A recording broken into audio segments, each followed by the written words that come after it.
Yo la famille, c'est Berdi, on se retrouve pour une toute nouvelle vidéo. Aujourd'hui, on va parler du Maroc-Espagne, le huitième de finale de la Coupe du Monde et oui, les Marocains se sont qualifiés. Et pour ça, j'accueille un expert de la sélection nationale du Maroc, El Rokma. Bienvenue sur la chaîne, comment tu vas? Merci, ça fait plaisir d'être invité encore une fois sur une nouvelle chaîne, une chaîne qui est prometteuse, qui sort du contenu de qualité. Donc bien évidemment, on valide très fort. Merci en tout cas pour le compliment par rapport au fait que apparemment je suis un expert de l'équipe nationale. Voilà, je suis très heureux de cette qualification et j'espère que ça va continuer petit à petit, match après match dans cette Coupe du Monde pour aller tout simplement au plus loin. Ouais, bien sûr.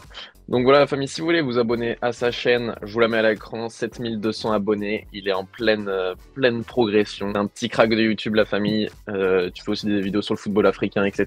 Et voilà, je vous laisse aller découvrir tout ça et on va rentrer directement dans le sujet. Donc la phase de poule du Maroc. Moi, comme je l'avais déjà dit sur la chaîne, je voyais le Maroc se qualifier. C'est vrai que c'était pas les favoris de cette poule. Toi, j'imagine que tu avais quand même assez confiance dans l'équipe. J'ai suivi un petit peu ça sur ta chaîne. Donc, dis-moi comment déjà tu as vécu cette phase de poule. Quels sont pour toi les points positifs de cette équipe, les points négatifs? Fais-nous un petit résumé pour les gens qui n'ont pas pu suivre ça. Ok, alors déjà par rapport à la phase de poule et avant justement cette phase de poule, parce que ça fait un petit peu partie de la Coupe du Monde, j'ai envie de te dire la préparation. Déjà on avait un coach, c'était Vaïd. Et à ce moment-là, je ne vais pas te mentir, hein, quand j'ai vu le tirage au sort et que j'ai vu qu'on avait Vaïd, je me suis dit ça y est, on va sortir avec 0 points. Il y a le Canada, il y a la Belgique et la Croatie. Je pense que la solution elle est venue avec ce nouveau coach. Regragui, il est arrivé avec des idées claires. C'est un gars, enfin c'est un coach qui a quand même gagné la Ligue des Champions africaine avec le Wydad. Le Wydad à ce moment-là n'était pas non plus une équipe incroyable et justement il a réussi à reconstruire le Wydad. Et là il arrive avec le Maroc et encore une fois il arrive à reconstruire une équipe qui est vraiment cohérente avec surtout des joueurs de qualité vraiment. Et il a surtout ramené Ziyech. Et Ziyech on le voit aujourd'hui, je pense qu'il est indispensable au vu justement de la phase de poule qu'il réalise. Maintenant par rapport à la phase de poule, premier match contre la Croatie, écoutez 0-0, je pense que c'est un match qu'on aurait pu remporter si peut-être le Maroc aurait joué un peu plus sans retenue et aurait joué réellement son jeu offensivement. Ensuite, ce Maroc-Belgique, c'est complètement fou parce que le Maroc, petit à petit, dans ce match-là, est monté en confiance, même si on l'a vu, ça n'a pas été évident au début du match parce que les Belges monopolisaient beaucoup de ballons. Et enfin, ce Maroc-Canada, victoire de buts à 1. Le Maroc, encore une fois, s'est fait peur parce que tout simplement, on a encaissé le premier but dans cette Coupe du Monde 2022. En plus, c'est un but hors jeu, non, contre son camp, n'importe quoi.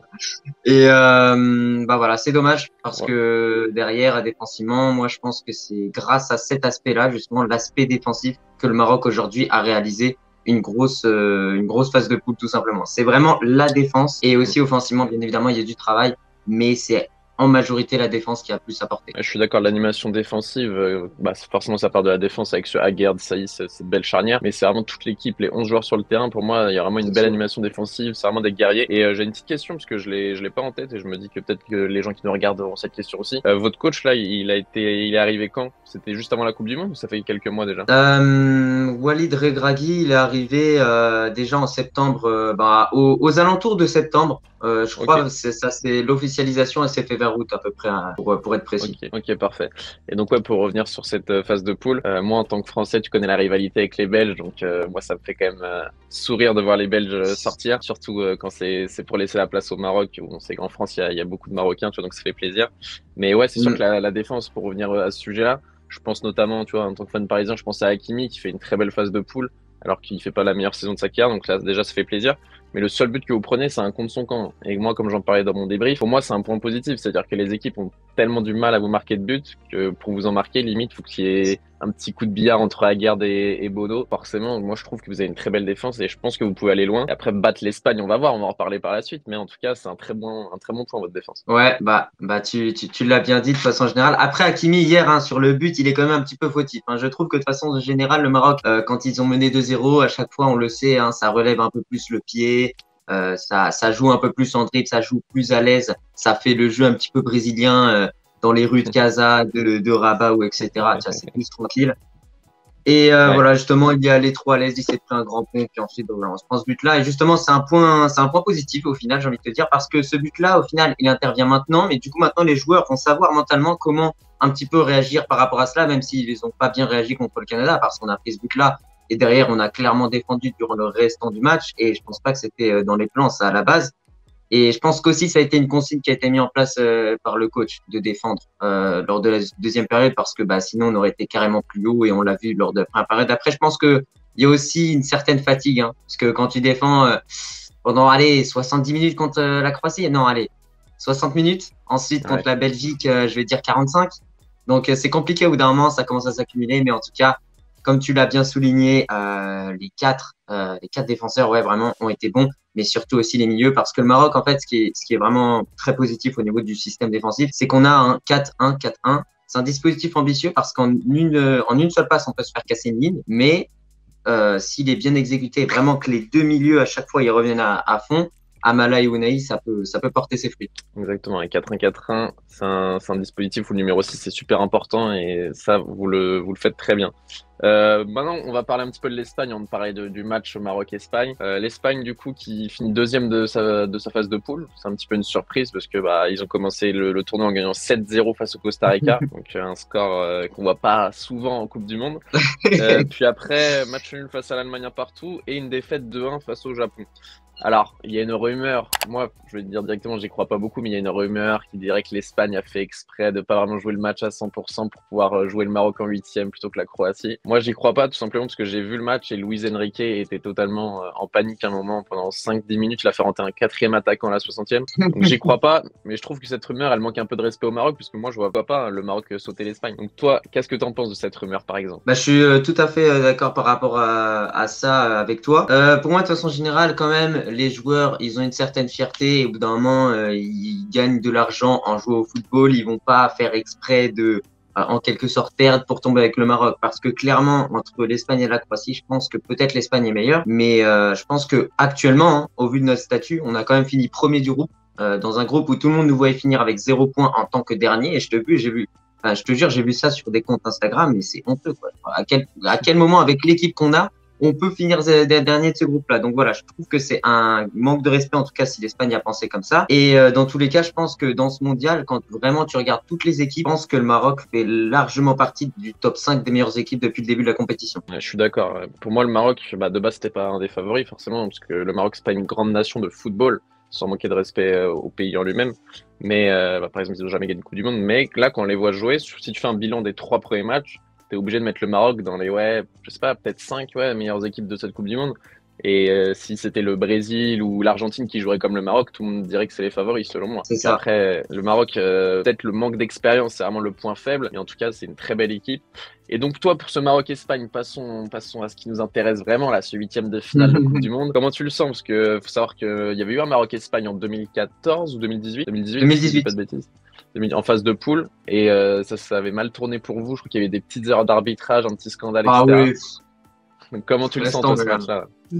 Alors, Maroc-Espagne, tout d'abord, revenons un petit peu par rapport à celui de 2018. Après, de façon générale, je pense pas que c'est important de prendre en considération justement ce Maroc de 2018 par rapport à celui justement de Ça a beaucoup 2022 changé, parce ouais. que entre-temps, les deux équipes ont vraiment évolué, mais c'est fou. Je crois que si tu combines les deux 11 des deux équipes au final qui sont affrontées entre les années et tout ça, ça a évolué, donc c'est pas la peine de revenir réellement là-dessus. Mais quand même, le Maroc avait réalisé une grosse prestation. Le Maroc était déjà éliminé à ce moment-là, donc j'ai envie de te dire qu'ils ont endossé plutôt le rôle un petit peu du Canada hier, c'est-à-dire vraiment on donne tout pour rendre fier le peuple et sortir avec au moins un point dans cette Coupe du Monde.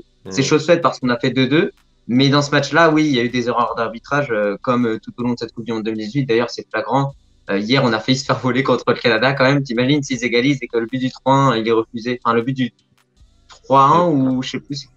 Ouais, du 2-1 ou 2-1, un je truc crois. comme ça. Je crois que c'est 2-1. Ouais, Je sais peut-être. plus, ouais. Ouais, peut-être. En tout cas, si ce but-là est refusé et que derrière le Canada égalise, ça aurait été encore une fois un vol monumental. Donc voilà, on s'est fait voler à cause d'une action de corner en 2018. Bref, revenons pas sur Ouais. ça. Maintenant, comment je le sens ce match-là? Je vais pas te mentir. Parmi l'ensemble des équipes qui sont présentes en huitième de finale, peut-être que c'est une des équipes que je redoutais. Parce que là, je sais qu'en tant que Marocain, je sais comment ils vont jouer. Ils vont faire les mêmes choses qu'ils ont faites contre la Croatie et la Belgique. C'est-à-dire vraiment avoir un bloc bas et médian à certains moments, défendre en 4-1-4-1, comme on l'a dit, et ensuite attaquer en contre. Et justement, j'aimerais pas que le Maroc fasse le même match qu'ils ont fait contre la Croatie. Parce que l'Espagne, on sait à quel point tu peux être très bien l'Allemagne, le Brésil ou n'importe qui. À chaque fois, quand tu les affrontes, tu vas un petit peu subir parce que eux, tout le temps, ils gardent la balle même si c'est stérile. Et justement, je pense que le Maroc peut tenir très longtemps dans ce match et au bout d'un moment, peut-être sur un éclair, sur une action offensive qui va vite de l'avant, mettre un but avec Hakimi, avec Mazraoui. Enfin bref, il y a plein de joueurs qui sont très intéressants. Et pourquoi pas une frappe de loin de Ziyech ou Sabiri qui a également été titulaire contre le Canada. Je suis d'accord sur le fait que l'Espagne, pour moi, c'est une des équipes les plus dures à jouer des huitièmes de finale pour vous. Mais je pense aussi qu'en fait, votre style de jeu, ça peut vous avantager face à eux. Parce qu'on a vu l'Espagne en phase de poule, comme tu as dit, c'est une possession stérile, mais vraiment stérile. On dirait presque un cliché dans le sens où ils jouent à la passe à 10 et même des fois, il y a des solutions vers l'avant, ils se forcent à jouer vers l'arrière. Donc c'est un petit peu l'école espagnole de 2010, mais bon, faudrait peut-être changer, on est en 2022, c'est plus la même génération. Et moi, quand je vois les matchs de l'Espagne, je me dis que vous avez une opportunité, c'est sur les côtés. Parce Ah que oui. même si Jordi Alba fait un très bon début de Coupe du Monde, et j'en suis le premier surpris, mais sur les côtés, tu as soit du Baldé, qui à chaque fois qu'il est rentré ou qu'il a été titularisé n'a pas été très bon, ou du Jordi Alba, qui n'a plus les jambes de ses 20 ans. L'autre côté, tu as du Azpilicueta, par exemple.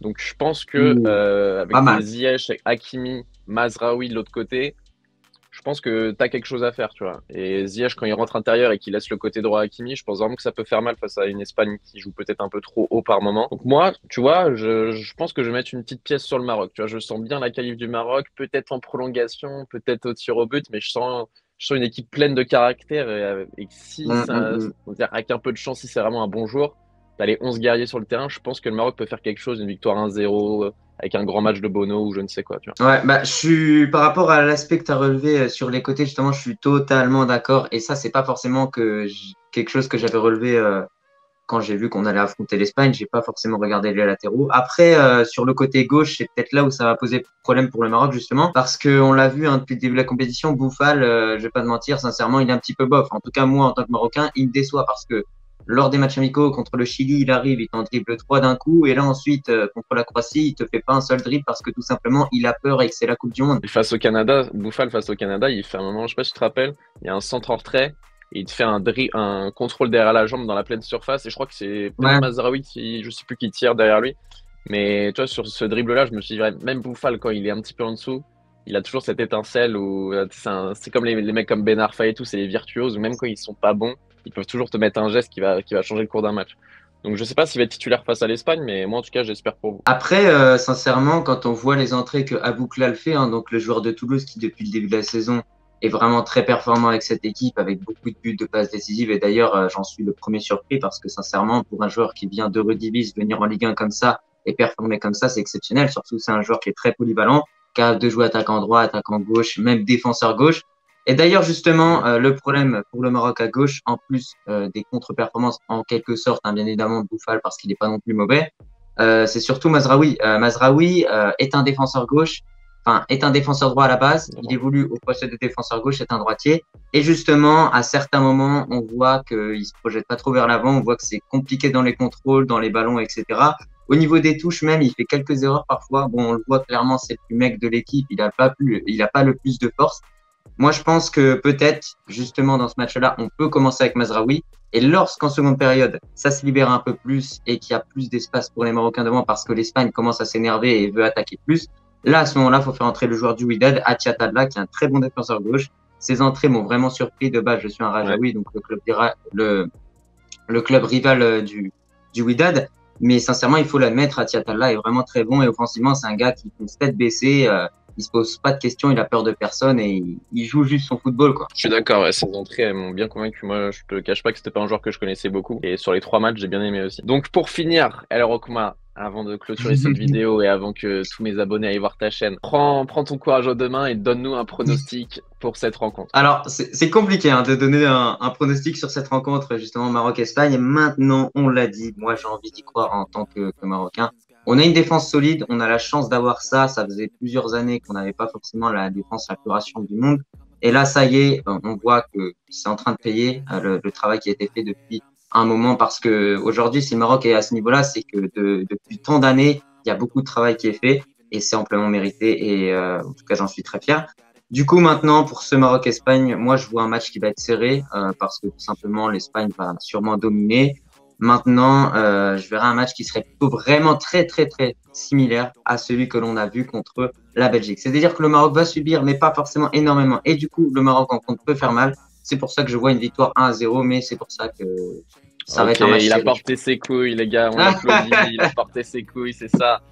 Ok, merci beaucoup, les Rockma. Moi, je vois une victoire aux prolongations. Voilà. Je vois une victoire Ah, aux prolongations avec ah, l'Espagne qui doute totalement. ça ne Et je réussit pense pas que. souvent les prolongations, hein. Ah ouais? Ah, j'ai pas cette Ah info. non, bah, le Bénin en CAN 2019, là, Ok. ouf, on l'a encore au Eh ben travers de la écoute, gorge, là. les stats, c'est fait pour être contredit, donc Ah, c'est j'espère une exactement ça. victoire en prolongation, ça serait beau.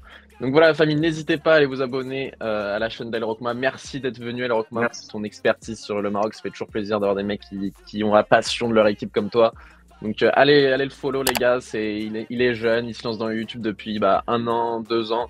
En 1 an, t'as pris 7000 abonnés là. Donc félicitations à toi. Continue comme ça. Je vous souhaite une bonne matinée, une bonne journée, une bonne soirée, une bonne nuit. C'était BRD, c'est El Rockma. Peace. If they wanna go eat, then you know I'm gon' feed them. If you're coming for me, hope you're ready for a demon. From the heathens, got will, got fight, got pride, got reason. If they wanna go eat.